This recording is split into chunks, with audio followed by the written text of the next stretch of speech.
Hello, good evening, dear students. This is voice of Dheeraj sir from Vatsalabai Vanmadi School of Scholar Armory, and we are studying social science of standard 8. Students, our second chapter is going on rising power of the company, and we have finished the topic of Battle of Plassey and the result of Battle of Plassey. So now today we are going to understand the topic of the Battle of Buxar. So Battle of Buxar was fought between British and the three alliance, three groups, and that were Mir Qasim, Shujauddaulah, and Shah Alam II, that time Mughal emperor. So friends, what was the background of the Battle of Buxar? Berkshire का जो background है वो पहले समझने की कोशिश करेंगे। तो आपको पता है कि प्लासी के जो नवाब थे सिराजुद्दौला, उनको हटा के, यानी he was killed in the battle of Plassey, और फिर वहाँ पे मीर जाफ़र को प्रोक्लेम्ड किया था as a nawab of Plassey. ठीक है, फिर मीर जाफ़र ने क्या किया कि he started opposing the British power in matter of trade.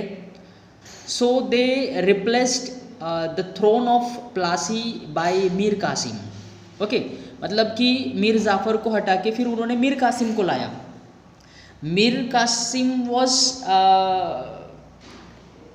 showed the gratitude towards the British as they proclaimed him as a Nawab of Plassey, but यानी कि बंगाल, नवाब ऑफ बंगाल। तो बंगाल का जो नवाब बन गया था मीर कासिम, उन्होंने थैंकफुल टू कहा ब्रिटिशों को, लेकिन he did not want to be a mere puppet of British, यानी कि वो खुद ब्रिटिशों के हाथ का कठपुतली नहीं बनना चाहता था।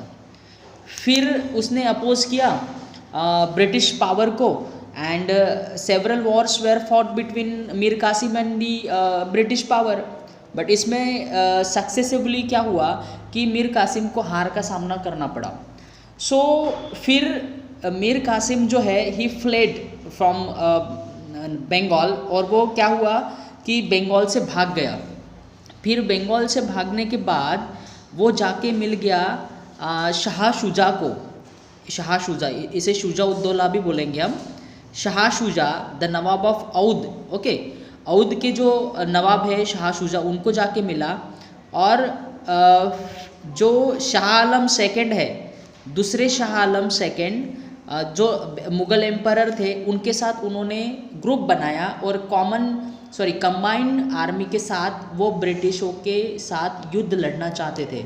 और वो युद्ध हुआ बक्सार में, बिहार के बक्सार में, और इसको बोला जाता है battle of Berkshire in the western Bihar of 22nd October 1764, and this resulted in the Allahabad Treaty of 1765। और इसका रिजल्ट आया कि बक्सार में ये तीनों अलायंस जो है, मीर कासिम, शाह शुजा एंड शाह आलम सेकंड, ये तीनों का कंबाइंड फोर्स जो है वो डिफीट हुआ बाय द ब्रिटिश, और फिर ब्रिटिशों ने इनके हाथ से इलाहाबाद ऑफ ट्रेटी साइन किया। अब ट्रेटी का मतलब होता है लीगल एग्रीमेंट। युद्ध हारने के बाद उन्होंने एक करार किया, एग्रीमेंट किया, जिसमें हारने वाले को जीतने वालों की सभी चीज़ें माननी पड़ती है। तो वो कौन से चीज़ें हैं, कौन सी बातें जो बैटल ऑफ बक्सार में माननी पड़ी इन तीनों लोगों को ब्रिटिशों से हारने के बाद, वो देखते हैं। सो उसको बोलेंगे the result of battle of Berkshire. The battle of Berkshire was setback for the native rulers. Setback यानी कि पीछे उनको हटना पड़ा, क्योंकि उनकी जो करारी हार हुई। So they defeated by the British. ये तीनों अलायंस जो है, ये तीनों पावर जो है वो हार गए ब्रिटिशों से। It had the following consequences. Result, Robert Clive became the governor of Bengal for the second time in 1765।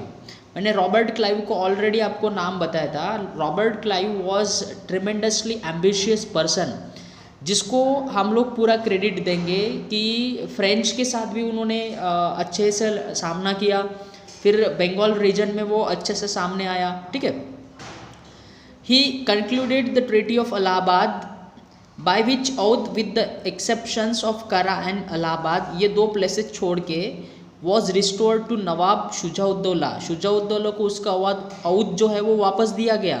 सिर्फ करा और इलाहाबाद जो है वो लिया गया, ठीक है। Was made to pay a war indemnity of ₹50 lakh to the company. और तो और उसको 50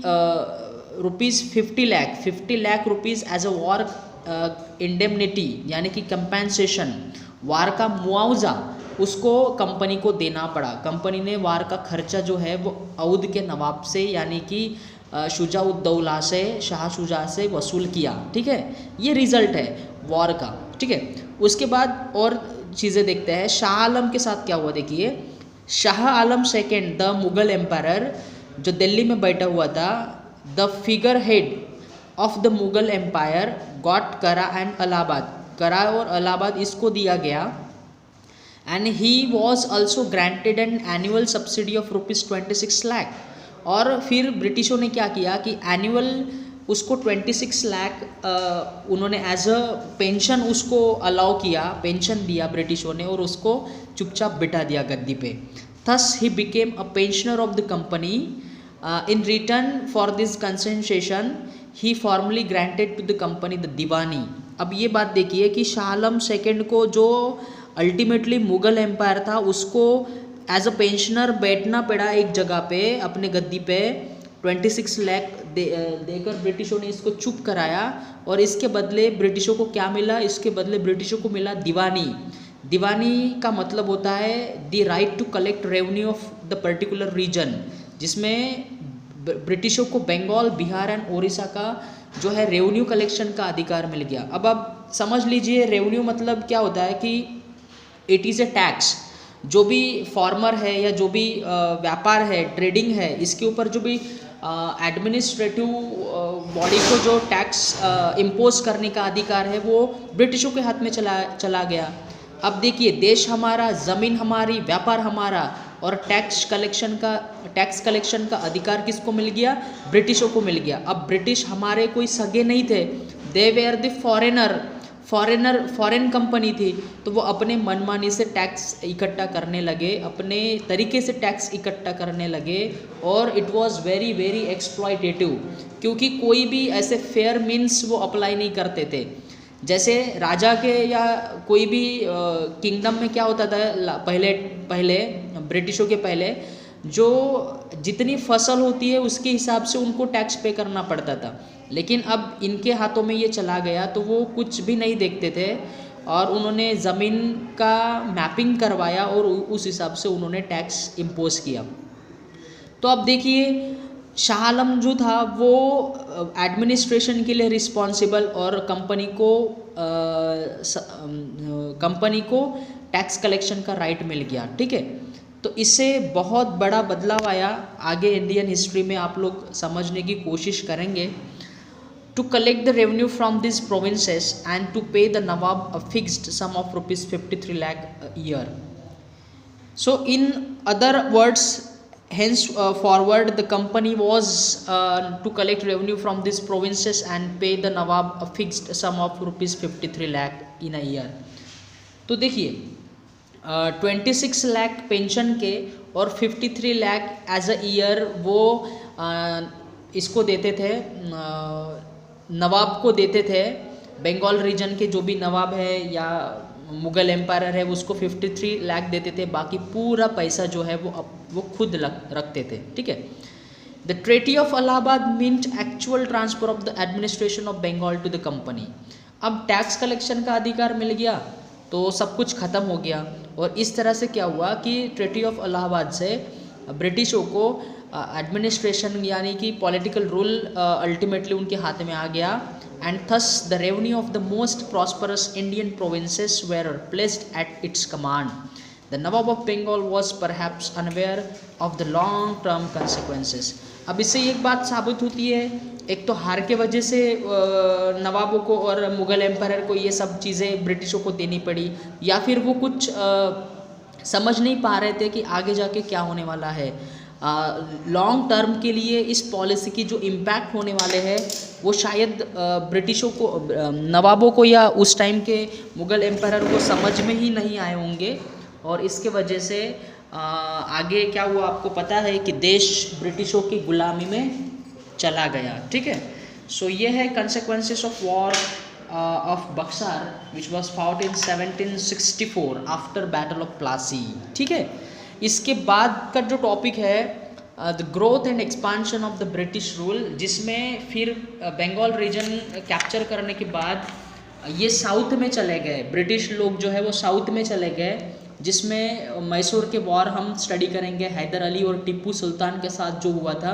ठीक है, Mysore was one of the rich province, rich region, it was dominated by earlier Hyder Ali and his son Tipu Sultan.